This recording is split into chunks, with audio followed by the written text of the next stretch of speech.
Bismillahirrahmanirrahim. Allahumma sholli wa sallim ala sayyidina Muhammadin wa ala alihi washabihi ajmain. Amma ba'du. Niki ngaji nganti pinter apa cukup sak? Nah nganti pinter nganti subuh. Nggih. Nak sediluk engko nak ra pinter pantes wong ngajine sediluk milih putih. Ngantos subuh nggih, tapi langsung pinter. Dados termasuk dosane jenengan sedanten niku senengane cerita Nabi Adam. Nabi Adam mbok critakno dosane, mulane do kualat. Wong nyeritakno bapake kok nyeritakno napa? Dosane. Mulane kathah kiai kualat, wong bapake kok diler-ler napa? Dosane. Mulane nak cerita Nabi Adam niki kedah sempurna. Terus niki kula cicil juz tunggal napa wa 'allama Adamal napa? Asma. Pertama kali hubungannya Nabi Adam kalian Allah Subhanahu wa taala ini hubungan mengajarkan nama sesuatu. Jadi sampean jangan pakai teori modern bahwa apa artinya sebuah nama. Nama itu penting sekali. Sekali penamaan itu salah berarti Anda menstatuskan secara salah dan itu berakibat fatal. Jadi semua kesalahan manusia mulai periode syirik mensekutukan Allah itu karena kesalahan menyebut apa? Nama. Ini penting kalau aturan. Jadi misalnya orang Arab itu ada batu tertentu yang dipahat disebut manat. Manat itu dari kosakata manan, pemberi. Yang satu disebut uzza, sesuatu yang aziz, yang agung. Sehingga akhirnya diperagungkan. Coba kalau misalnya manat dan lata itu ketemu orang lasem, terus ditanyakan ini batu apa ini? Dari Purwodadi apa dari Mojokerto, yang mahat siapa? Ini irungnya ndak pas, ini matanya kok agak picek. Andekan distatuskan seperti itu, kira-kira disembah apa enggak? Enggak. Iki pas pembuatan ini pate protol terus digenti.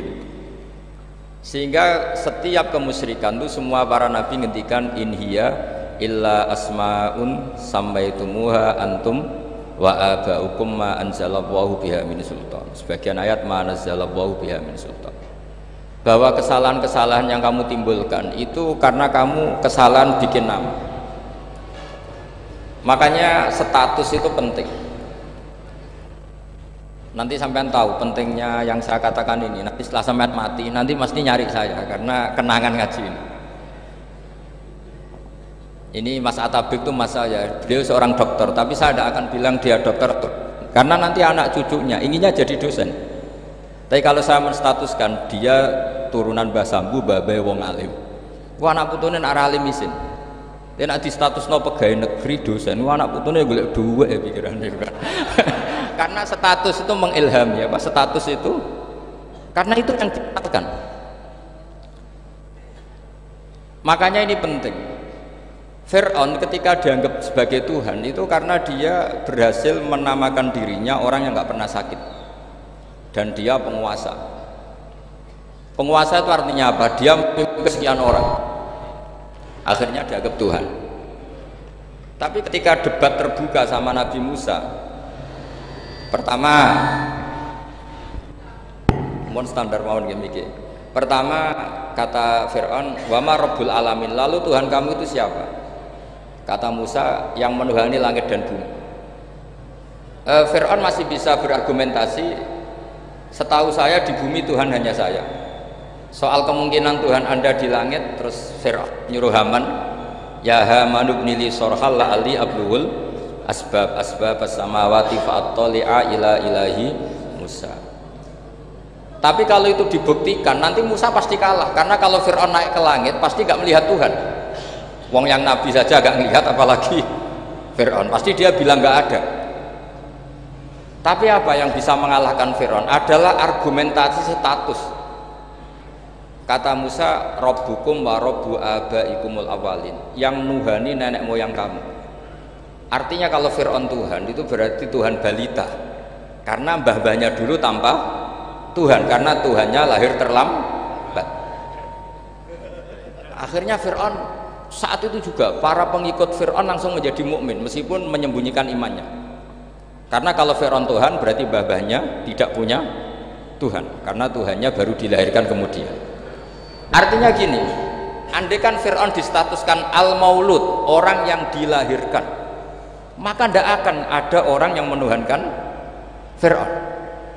Atau Fir'aun dibahasakan wujida ba'da alam yakun, dia ada setelah dulu-dulunya tidak ada. Apapun hebatnya Donald Trump, apapun hebatnya Cleopatra, apa Fir'aun, semuanya itu wujidu ba'da alam yakun, mereka ada dari tidak ada. Yang seperti ini pasti tidak Tuhan. Makanya Allah mengenalkan manusia itu sederhana supaya tidak pernah jadi Tuhan. Hal ata'alal insani khinum minad dahri lam yakun syai'am mazkura. Manusia itu siapa? Ya manusia itu makhluk yang ada dari tidak ada. Dengan status itu nggak mungkin kamu tuhankan. Ini penting saya utarakan. Jadi buah gerakan Allah itu pasti dimulai salah penamaan.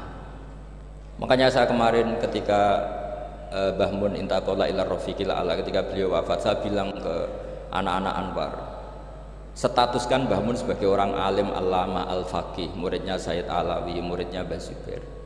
Sekali Anda menstatuskan beliau orang besar, tepaan santri sing mau luhur kepengin ditiru besar tok. Nah, niru besar tok terus ana santri mau ita itu tok ngerasa gede repot. Sama, makanya saya nggak pernah. Sebenarnya saya tahu Mas Atabik ini Mas saya itu dosen, saya tahu, tapi saya tidak pernah ngomong dosen. Kalau anak-anak era menjadi wong alim, menjadi dosen malah langsung merati wong alim, malah celoko mana. Jadi karena salah status itu nanti panjang, akibatnya itu panjang. Makanya saya itu sebetulnya ya risih dikatakan Gus Bak itu orang alim, sebenarnya risih. Tapi saya senang saja. Sing seneng beniru alime, sing hasut takjak kompetisi. Jadi tak nikmati ya. Jadi sing seneng beniru alime, sing ra seneng itu hasut takjak kompetisi, takjak maca tafsir, nak ra mriyang.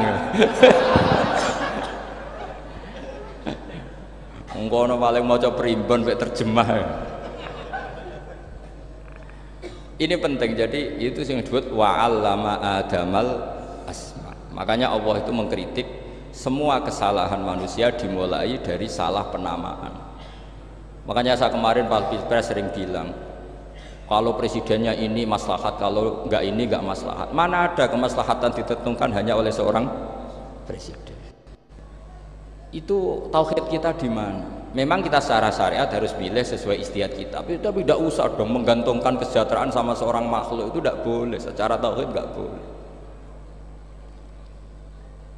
Makanya ini penting sekali, jadi nggak boleh orang salah nama. Kita tetap memilih presiden, milih kiai, milih siapa saja, tapi tidak boleh menstatuskan manusia sama dengan status Tuhan. Itu bahaya sekali dalam ilmu tauhid. Terus yang ketiga, kenapa nama itu penting? Begini, alam yang dipakai Quran, alam itu nama ya, alam mangkul, semua alam. Wah, nanti subuh tak jamin pinter nih. Tapi saya tetap mau setengah jam, karena saya tahu sampai subuh pun kira-kira ya tidak pinter, jadi ya setengah jam. Jadi nanti kalau kamu ditanya kenapa tidak pinter, mari Gus Bak ngulangi mau setengah jam, punya alasan. Kalau sampai subuh kok gak pinter kan, goblok banget nanti subuh orang pinter. Ya nak orang-orang bilang gitu, lah anak sing ngomongin, oh mesti salah metode, gurune sing salah. Diulang orang pinter-pinter mesti salah sing mulang gitu. Malah repot lagi nanti. Saya beri satu teori bahwa nama itu penting. Rasulullah itu pernah guyon gini, ini guyon betul, ada di hadis sahih, ada di juz 3 di kitab Bukhari. Allah itu kalau ingin bully, Allah itu suka bully, suka goda orang. Kalau ingin bully orang kafir itu menamakan kekasihnya namanya Muhammad. Makanya Nabi pernah guyon, ala ta'jabuna kaifa yasrifu wa an lisatma quraisin wa la'nahu. Kenapa Anda nggak pernah berpikir bahwa Allah begitu mencintai saya sampai bikin nama untuk saya itu nama yang membingungkan semua orang kafir. Karena kalau Abu Jahal nyari Muhammad mana, itu kalau kamu tahu bahasa Arab berarti artinya kan orang terpuji mana. Padahal Abu Jahal itu menghindari kata orang terpuji, jadi bingung dia. Muhammad kamu jancuk, coba kamu terjemah, wahai orang terpuji kamu, itu kan kacau semua. Makanya Allah itu suka bully. Jadi kata Nabi Muhammad, kamu tahu betapa Allah itu mencintai saya dan bikin bingung orang-orang yang menghujat saya. Karena mereka kalau menghujat saya tetap menamai Muhammad. Itu coba kalau kamu tahu bahasa Arab, mana Muhammad orang yang berarti kira-kira kalau Abu Jahal Misa itu jancuk kamu Muhammad. Berarti artinya apa? Wahai orang terpuji, kamu jancuk. Ini kalimat yang kacau kan? Akhirnya Abu Jahal pinter. Kalau nyari Muhammad bilang gitu. Ya mudammam, ainal mudammam. Makanya kata Nabi, yastamuna mudammaman wa yal'aununa mudammaman wa ana Muhammad. Akhirnya Abu Jahal kalau nyari Muhammad, ainal mudammam, mana orang yang tercela? Akhirnya orang-orang tanya, mudammam itu siapa? Muhammad itu loh. Akhirnya dia keliru lagi. Ya Muhammad itu loh. Akhirnya ya bilang Muhammad lagi. Jadi kayak apa? Makanya itu saya mangkal kalau sama orang ndak anaknya Kiai jenenge Agus, karena ya tetap diceluk Gus. Karena ya saya itu punya teman itu gak Gus, mangkalnya bukan main sama anaknya Kiai. Dia punya cita-cita anaknya nanti dinamai hanya Agus saja, supaya semuanya manggil Gus. Terus nanti yang hasut ya bilang Dus. Kayak kemarin pas Pilpres itu macam-macam. Tapi ini penting saya utarakan, jadi nama itu nggak boleh salah, status juga nggak boleh salah. Makanya saya ingin misalnya anaknya Kiai kok jadi pejabat, ya sudahlah jabat itu. Saya betul, saya sampai sekarang dengan Gus Yasin itu ya tetap nyucup. Saya bilang ini putra guru saya, ini Gus saya. Saya tidak pernah membahasakan beliau wakil gubernur. Bahayanya nanti suatu saat, oh ini mantan, kan repot. Jadi ini penting, status itu penting. Orang sekali salah status itu bahaya, ke depan itu bahaya sekali. Karena tadi saya bilang tadi misalnya banyak kan anaknya orang-orang alim alamah, terus anak cucunya jadi dosen atau jadi doktor gitu. Terus ini yang jadi status. Nggak boleh seperti itu. Ya sudah, dokter secara akademik dia jadi PNS karena kestatusan itu, tapi di keluarga tetap saja status alimnya saja. Atau mudawimul khairi, mudawimut tahajud, mudawimu apalah, ini selalu tahajud, ini selalu deres, ini selalu ibadah, sehingga anak cucu kita ya kenangannya itu. Anak-anak saya meskipun kecil itu jamaah terus, karena ya saya selalu jamaah. Dan saya melihat kalau anak saya tanya, Pak kenapa bapak sholat terus, ya saya bilang sepantesnya jadi manusia sujud, cuma selama melok dunia melok nganggo pangeran dibayari ya ora gelem. Kata saya gitu, wong nganggo mewong ya bayar, lagi nganggo bumine pengiran ra bayar wis anggap aja sujud itu bayar, kata saya gitu. Sehingga merasa sujud itu satu identitas. Ini penting saya utarakan karena tadi saya betul-betul mengenang istilah Allah wa 'allama Adamal asma.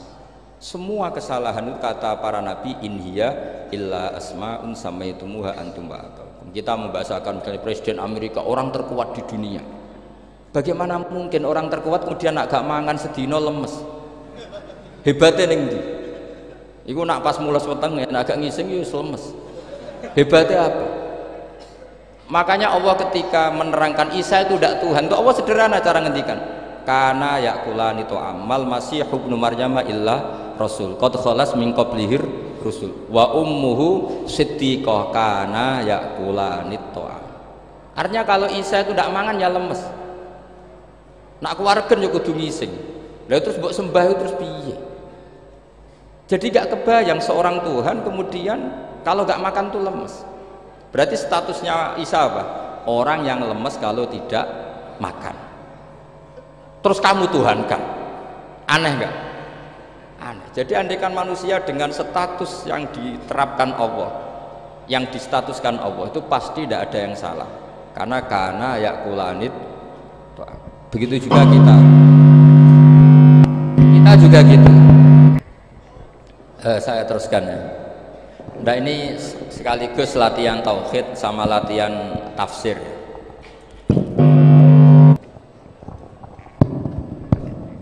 Sampun nggih. Kula terusno malih. Pun santai mawon. Kula ki ikhlas ora ngarah gelo santai mawon.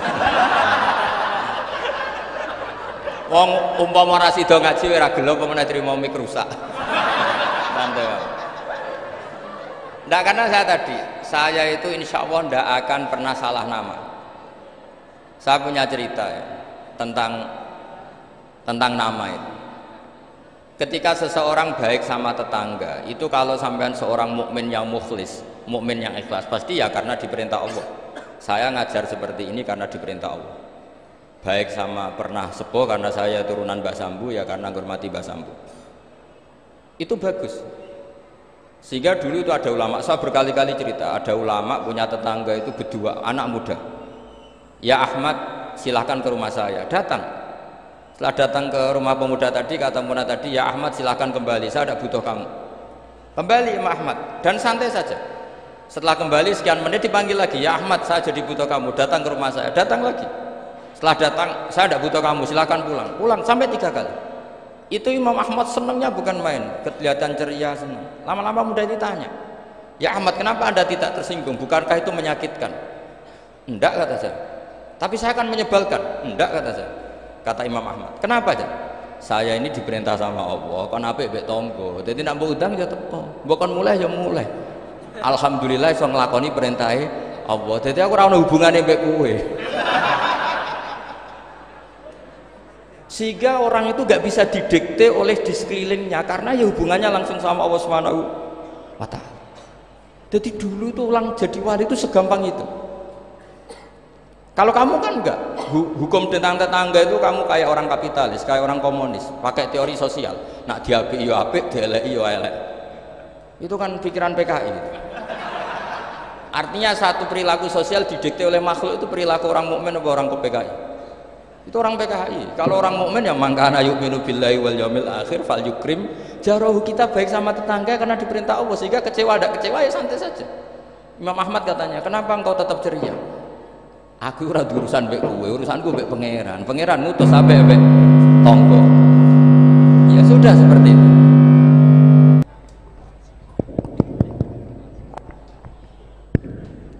Saya ulang lagi ya, terus tentang napa wa 'allama adamal asma. Jadi andaikan seorang manusia melakukan kebaikan karena dia makmur, amarahullah, kita diperintahkan Allah baik sama tetangga, ya bahasanya tetap seperti itu, kita diperintahkan Allah baik sama.